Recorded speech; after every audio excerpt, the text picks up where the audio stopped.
Loon. I'm Chris. And I'm Wesley. Mr. Wee Wee Loon. Wee Wee. The Loon, that's French. He's speaking French. Is that French? Oh, I was just saying wee wee. Anyway, wee wee, we are going to do something amazing today. We are doing another recipe of using asparagus. Yes. It's springtime. Asparagus coming out of our ears. Literally. I mean, we've been pandemicking, and so we've got, but anyway, we digress. So we are going to do this incredible dish. Let's just tell them what it is. It is our cheese souffle with asparagus. Souffle, French, oui, oui. Right. So there you go. Thanks for the tie-in. So Mother's Day is just around the corner. And this is a spectacular dish. Now, you made so many cooks, home cooks, and just cooks in general, actually, are terrified of a souffle. I used to be, and there's a few little tricks that you can do to ensure that you get that beautiful souffle that just rises, and it's great, and it's not really hard to make at all, I promise. It tastes delicious and light and airy and heavenly. Wonderful. Okay, so let's get started. First of all, like we said, now you don't have to do this with roasted asparagus, but we love it. So let me tell you, we got this is probably about 10 spears. You can use I would recommend the smaller, skinnier ones, but again, we're under strange conditions right now. And so we get what we can. So we got the larger ones, but that's okay. They're loaded with flavor. And what I did was I got probably about 10 stalks. It's probably about a half pound. And I cut the ends off, and then the ends, especially these bigger ones, can be a little rough, so I just get a little chewy, a peeler, and just very quickly peel off the ends. And then I cut just little 1-inch nuggets, and then I get a nice baking sheet, and I squirt a little. Nice baking sheet? It's nice. It shouldn't be a non-nice one, because those we don't like. Make sure it's very friendly, very nice, and then you squirt a little oil to it, and then you sprinkle some salt and pepper over it. Toss it around. Of course, I use my fingers, but anyway. And then I've got an oven preheated to 400 degrees, and I just stick that in there and let those things just roast and cook down, and they become really soft. And it literally only takes about 8 to 10 minutes. And then you take them out, give them a toss, and they're ready to go. And there they are. And you can do that well in advance. Yes. Okay. Now let's get to making a souffle. We're going to make a souffle. Très magnifique. So we're going to, so first of all, I've got a cup of milk here, so we're just going to take you through these steps. So I'm going to heat this. It doesn't have to be boiling, but I just stick it in here, and I put on my little express. It cooks it for 1 minute, and that's all you really need. Yes. Okay, now I've got a medium-sized skillet over here, and I've got you can use 3 tablespoons, but I like using about 3.5 tablespoons of unsalted butter. I just think it's the right ratio to that. So now while this is melting, let's talk about what you've got over there. I'm going to get this souffle dish going. This is a 1.5 liter? 1.5 quart. 1.5 quart, okay.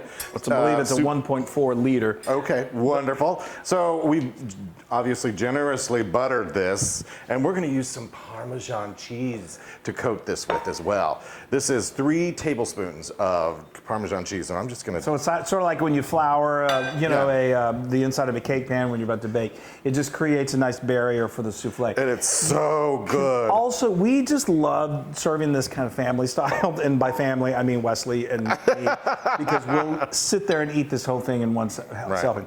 But you can also use the smaller ramekins. They have I meant to have to show you some, but about this size. They're probably 4 inches in diameter, 2 to 2.5 inches deep, and those are really good. You're going to see when you do this, and you do it correctly, which we're going to show you. Should I get the excess out? No, you don't need to get the excess out. You can leave that in. All right. Then this just rises beautifully. We do find that when you cheese. Don't spill the cheese. When you do them in the individual ramekins, they rise. I mean, they get that really beautiful 2-inch rise. But this is still fantastic. This is great. And then I'm going to put these asparagus at the very bottom of this. Okay. Very good. Now my butter is nice and melted. Now what you do not want to do is burn the butter. So don't burn the butter. Not burn the butter. Don't spill the cheese or burn the butter. That's right. Words to live by. Now right here I've got 1/3 cup of all-purpose flour. And we're going to make our beloved roux. I just love it. I love it when Rue comes and visits. Yes. So as you can see, I'm going to clean up my mess over here. Oh, I don't even want to look.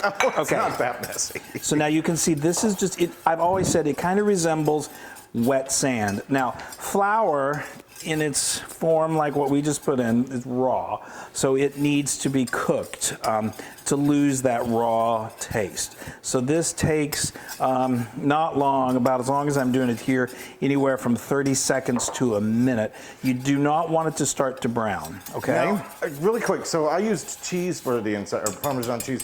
Some people use breadcrumbs too, but we just like to make it a little cheesier. We've always told you we're kind of cheesy. Oh, I've got something I have to tell you about today. It's a special day. But anyway, let me get going on this, and then we'll talk about that in a minute. Oh, all right. So all right. So now what we're going to do is, this is nice and hot, which is good. So I'm going to now start whisking, and I like to just add the milk in sort of in increments and let it start to really incorporate. And what we're doing is we're just making a classic bechamel sauce, which is one of the French mother sauces that we just love. We use it in so many things. Just cheesy and delicious. Yes. And you're just going to keep on whisking your troubles away until that really gets fully. And see, whenever I do it, I find myself, if I jiggle, it really, really helps. And it gives a little bit of a Watch out, you might break that. I know. If I put the broken hip in bechamel, I'll tell you that much. Okay, so now you just keep doing this and see how that's really becoming a beautiful sauce. So what's going to happen, what we're going to do is now we're going to crank up the heat, okay, and we're going to quickly bring this to a boil. It's about to happen. And then we're going to let this just cook for about like a minute or two? No. Let it go. Well, it just depends. If you want to keep your heat low, but it's going to start to thicken, and that's what you want. You want it to get it nice and thick. So this will take just a couple minutes, and then we'll be good to go. Mm-hmm. Okay, so now I've taken this off the heat, and I brought this over here. You can see how it's nice and thick. It really is. Yes. It's so. I've got to keep going. But this is one of those dishes that it takes just a few simple ingredients. It's like pasta, and you make something beautiful and magical out of it. And it's delicious. It's delicious. Okay, so now, all right, come on. So now what we're going to do is I'm going to give you some egg whites. So what we've got here, I don't know if you can see this, but we've got 3 egg yolks, and I've got this, which is the egg white. So we're using every part of the egg on this. So I don't know. This is the way I like to separate an egg. I just crack it, and then I break it open. Go back and forth. Yeah, and I'm going to do this over here. Okay, and then I just go back and forth. I hope you can see this. You probably can't. Well, they can see you do it from the front. Okay, and then you just go back and forth, and you just separate. Sometimes I do it where it just you use your fingers and you just let the yolk slip right through your fingers. Right. But either way, that's okay. Okay. Give me those egg whites. So now what you're going to do? Use if you've got a non-reactive, like a metal bowl, and add those. Now add just like a little pinch of salt to that. Okay, and then we've got our hand mixer. Is that enough? Yeah, just a pinch. That's fine. Just a pinch. So what I'm gonna do is I'm gonna mix these until I get some nice soft peaks. Yes. Okay. So now and I'll let him do what he's doing. So we got to keep moving here. So yeah, I'm gonna talk louder. Speak over his peak making. So I have got a cup of grated Gruyere cheese. Swiss cheese would work. White cheddar would work. Gruyere is heavenly. Oh, Gruyere. I've got 3 tablespoons of chopped chives.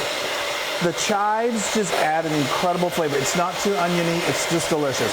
I've got this is a teaspoon, a nice sized teaspoon of Dijon mustard. You know how we love our with Dijon. Gruyere is amazing. Yes, and then a half a teaspoon of salt and a quarter teaspoon of freshly ground pepper. All right. Now I'm just going to continue. You know what I'm going to do? Some people like to whisk, continuous whisking. I like at this point to start working it with a wooden spoon. There you go. Continue to mix this until that cheese is really nicely incorporated and gotten nice and melty. Ooh, that looks How's it coming over there? I'm good. I'm getting to some, not yet, very soon though. Okay, so now this consistency is going to be nice and thick, very sticky and very thick. Okay, it's good. Now, I can smell that Dijon. Okay, now one at a time, we're going to start to incorporate these egg yolks, okay? And I think I have. Have you reached your peak?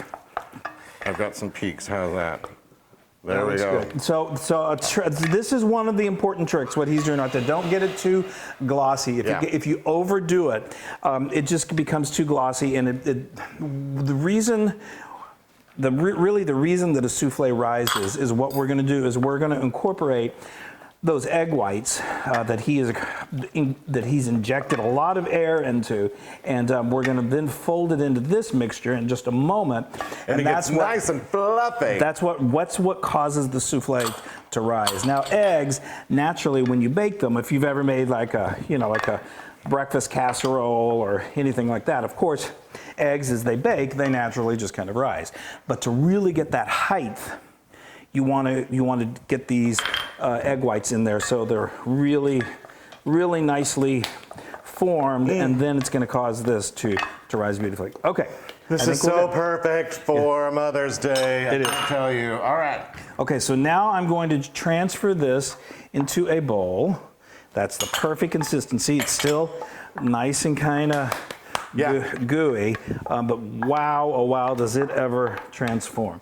I just got to make sure I get every last bit. Get all that goodness up in there. Yeah. So like I said, this bowl that we're using is, it's good because we love to use the extra large bowl. Okay. But like I said, you get really good height with the medium-sized ones too.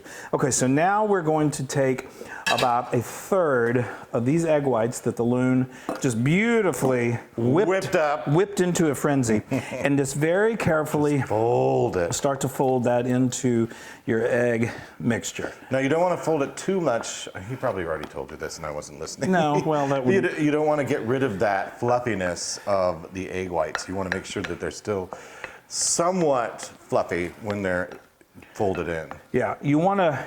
You do want to get it incorporated, but you don't want these to so completely flatten that it eliminates all of that air that you've just created. Right. Now, what I would say is if you're gonna to err on the side of under, this is called folding it in, folding them in. If you see some still streaks of white in there, that's okay.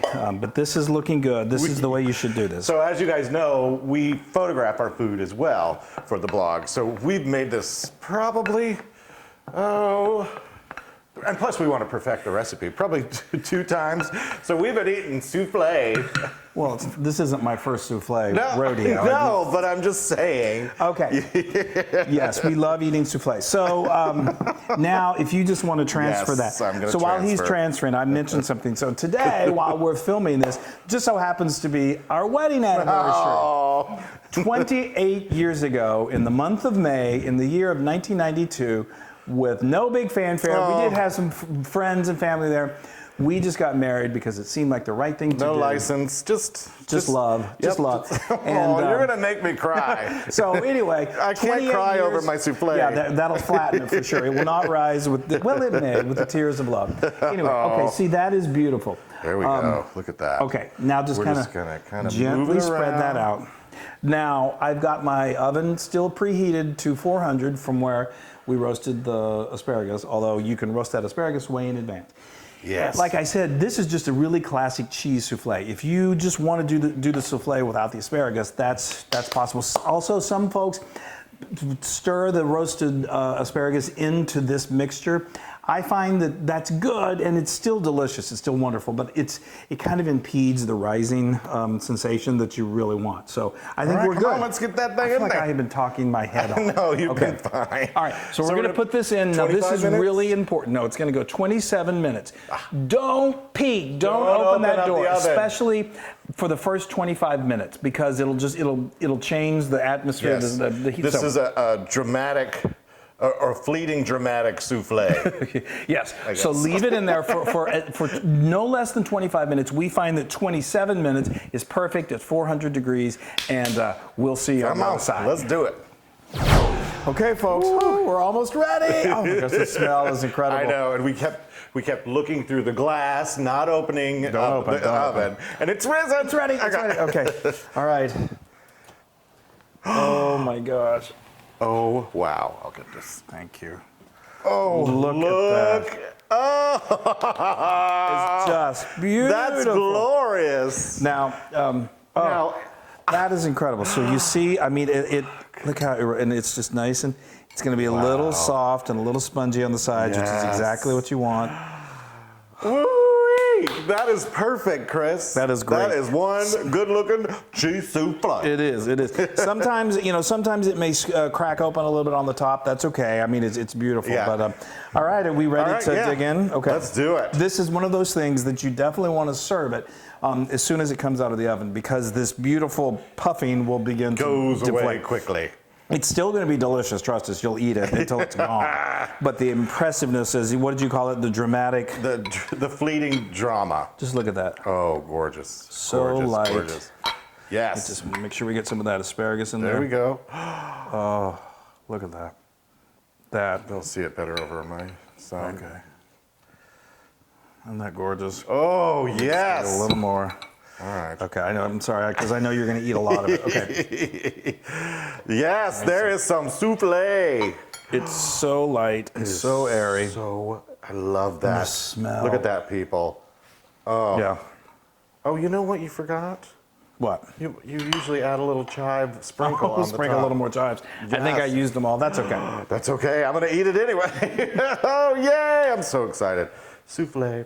Hello, souffle. Now, if these were individuals, you would just put the individual souffle dish on your plate and go right there. Go right from there.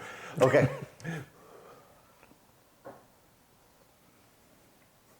Would you say that souffle is A-okay? That is wonderful. Oh, It's that so is, pleasing. It's so light and airy, but it's also very Got a rich. little- it's not got some very, it's got some richness. But it's really just light and delicious, and I am.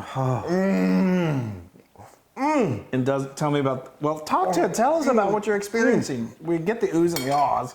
The cheese, I love the cheese. Yeah, the Gruyere and is- you get a hint of the Dijon. Yes. And I just love the fluffiness of this. It's so awesome. The souffle is all about the texture. The taste is phenomenal. Yeah, but and I love the asparagus Yeah, on the bottom. it's A a good little touch. crunch to the light and airiness of it. it's a good Oh, match. it's just egg heaven. It's so good. This is great for brunch, Mother's Day brunch. Yeah. A light lunch. You could serve this with a soup, a green salad on the side. That is 100% Loon approved. Yes! Oh, that's my favorite thing. Dig in. I'm so excited. It's so good. Oh. It's very impressive, too. It's impressive. Well, it really is. It wasn't that hard, and it's impressive. You bring this to the table and say, oh, I made a souffle. And you're like, what? And see, it's already kind of, once you dig Thank into it. you so much Oh, for well. that souffle. You really shouldn't have. No, Yay, you no, this shouldn't is have. for all those mothers out there. Happy Mother's Day. We would like to say we hope you have the greatest Mother's Day in the world. Yes. We hope you're with people that you love, even if you're having to do it by teleconferencing with the Zoom thing. We'd like to say to our own mothers, we love you, Mom. Yes, we Thank love you for you. being so awesome. Now, And, I forgot to tell everybody to get this recipe on howtofeedaloon.com. oh, no. I think they know that by now. Yes. Go to our social media, like us, share us, and do all that. Those Be smell safe. good. They do smell good. Be safe. Give your mothers a hug, a virtual hug if you have to, and make a souffle. That's right. What more is there than that? Magnifique. Hey everybody! Hey, now if you like what you saw, make sure you subscribe to our YouTube channel. That's right, and to get more amazing recipes like Yeah. this, just click right here. Click, subscribe, Do it all. subscribe. Just click and subscribe.